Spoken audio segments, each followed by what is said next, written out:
Om Swastiastu.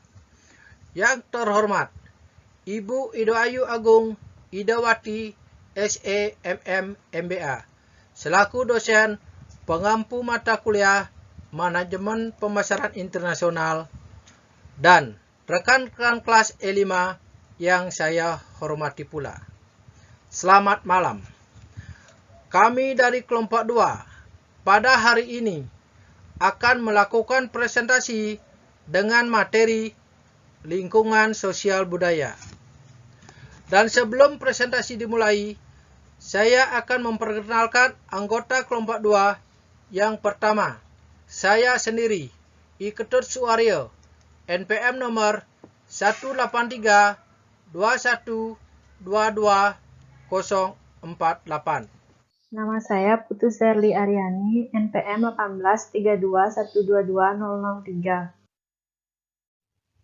Perkenalkan, nama saya Nilo Putu Siska Ekyanti, NPM 18321222015. Presentasi akan saya mulai. Adapun submateri yang akan kami bahas, yang pertama, pengertian budaya. Yang kedua, unsur-unsur budaya. Yang ketiga, perbandingan lintas budaya. Yang keempat, perilaku-perilaku sosial. Yang kelima, kebiasaan-kebiasaan berbisnis. Dan yang keenam, pengaruh budaya dalam negosiasi di pasar internasional. Pengertian budaya. Budaya adalah cara hidup yang dibangun oleh sekelompok manusia yang diteruskan dari satu generasi ke generasi lain.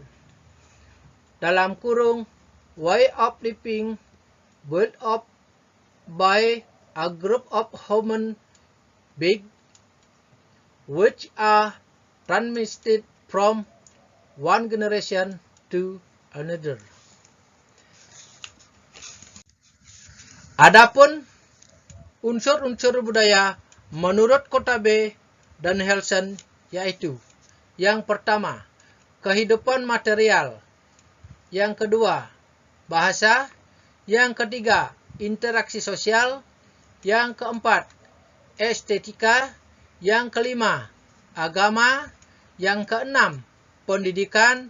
Dan yang ketujuh, nilai-nilai. Baik, terima kasih. Saya akan melanjutkan presentasi dari rekan saya. Terkait dengan unsur-unsur budaya, di sini saya mengambil dua contoh, yaitu yang pertama kehidupan material dan yang kedua agama. Kehidupan material atau budaya material. Kehidupan material mengacu terutama pada teknologi-teknologi yang digunakan untuk membuat, mendistribusikan, dan mengkonsumsi barang-barang dan jasa-jasa di dalam suatu masyarakat. Pengertian teknologi dalam hal ini tidak terbatas pada perangkat keras seperti mesin dan peralatan, tetapi juga perangkat lunak yaitu metode-metode, proses-proses, dan teknik-teknik. Misalnya pada contoh di gambar, ibu-ibu di Indonesia lebih senang membuat makanan dengan cara meracik sendiri bumbu-bumbunya lalu diolah karena memasak makanan adalah sebuah seni dan pelayanan kepada keluarga, sedangkan ibu-ibu Amerika Serikat lebih senang memasak makanan dari bahan-bahan makanan yang sudah siap diproses sehingga lebih praktis dan menyenangkan bagi mereka. Dan yang kedua, yaitu agama. Unsur budaya ini memainkan peran yang penting dalam membentuk perilaku konsumen dan para pebisnis.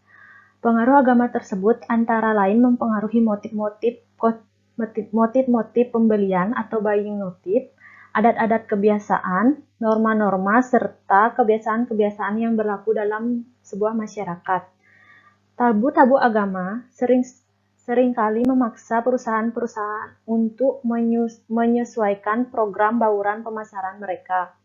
Sebagai contoh, McDonald harus menyesuaikan menu mereka di India karena sapi adalah hewan yang dianggap suci bagi masyarakat India.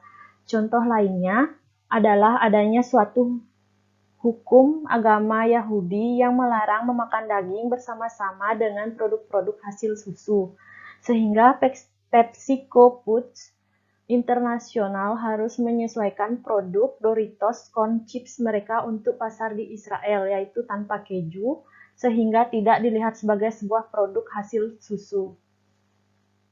Selanjutnya, perbandingan lintas budaya. Geert Hofstede, seorang sosiolog berkebangsaan Belanda, telah mengadakan penelitian di 66 negara dengan jumlah responden lebih dari 90.000 orang, telah mengembangkan sebuah skema klasifikasi budaya yang sangat bermanfaat yang terdiri dari 4 dimensi budaya.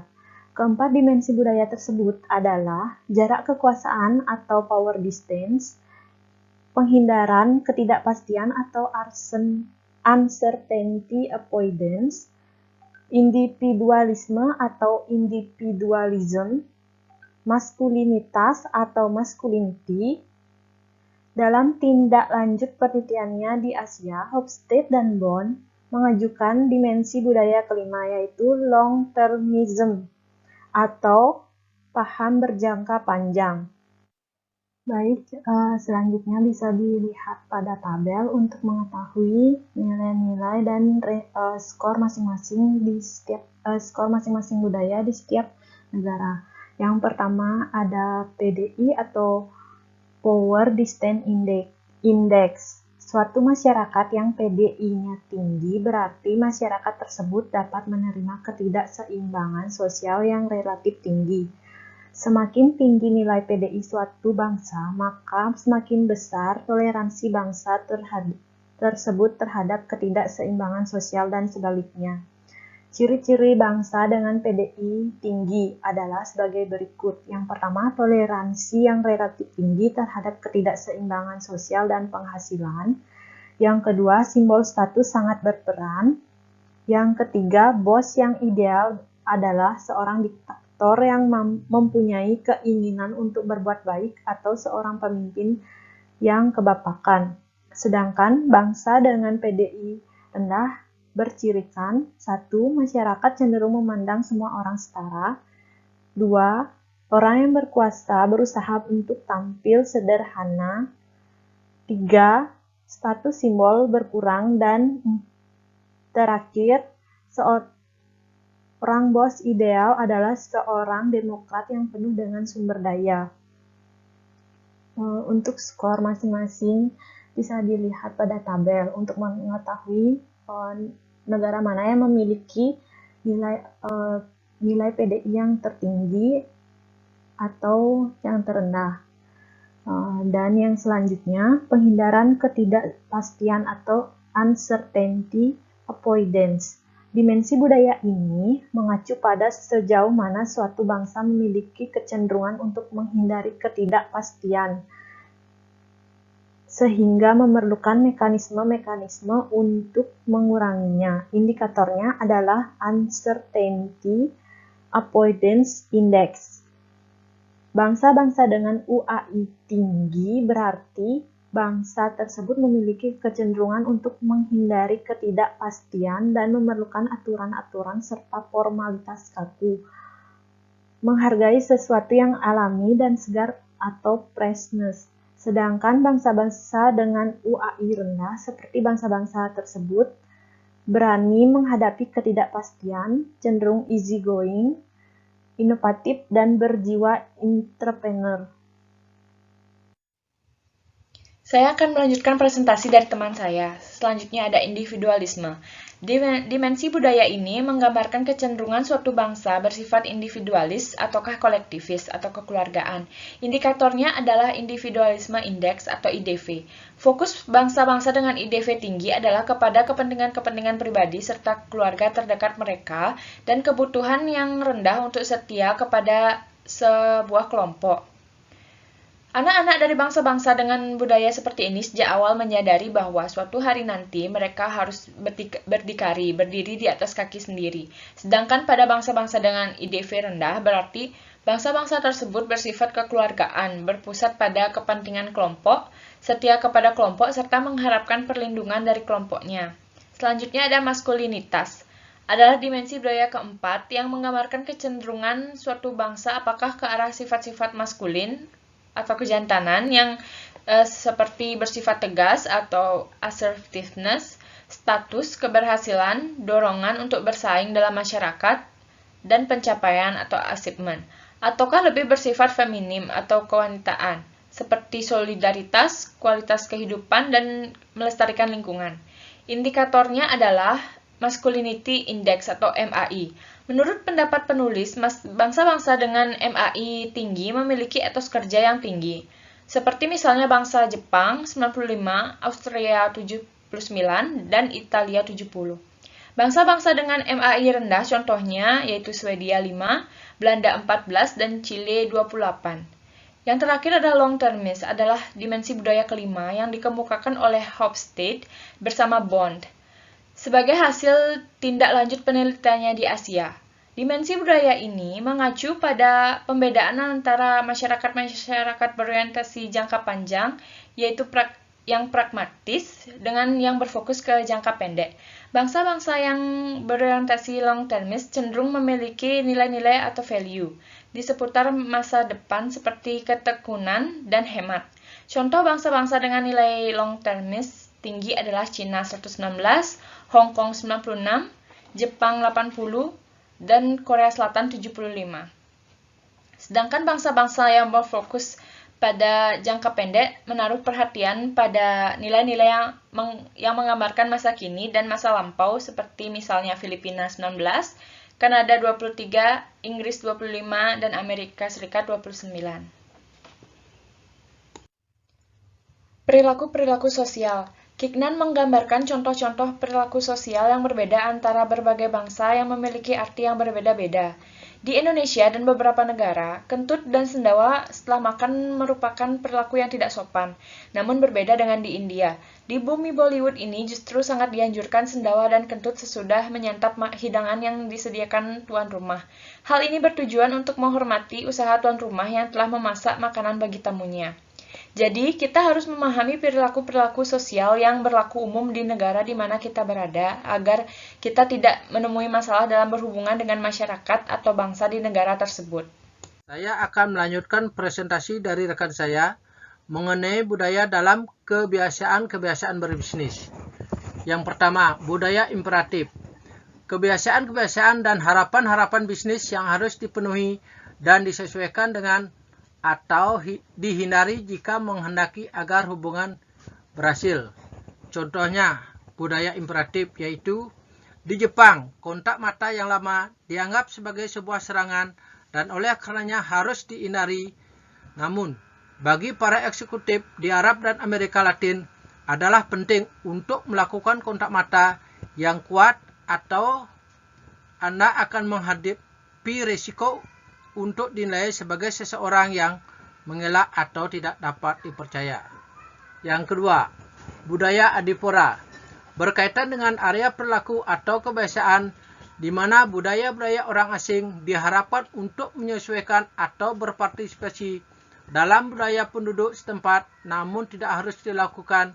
Jika dilakukan akan lebih baik, namun jika tidak dilakukan juga tidak berakibat buruk. Contohnya budaya adipura.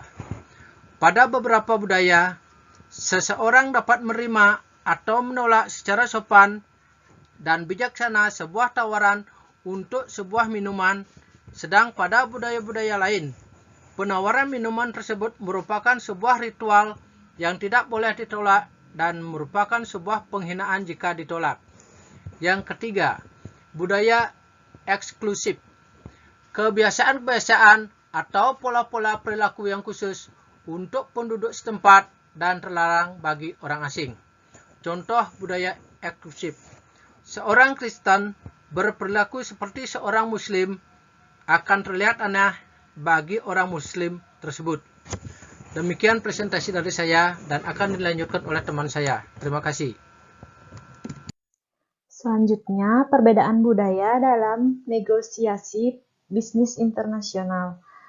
Kateora dan Graham mengemukakan dan membahas 4 jenis masalah dalam negosiasi bisnis internasional yang disebabkan oleh perbedaan-perbedaan budaya, yaitu masalah pada tatanan, bahasa, perilaku-perilaku nonverbal, nilai-nilai, serta proses-proses berpikir dan pengambilan keputusan.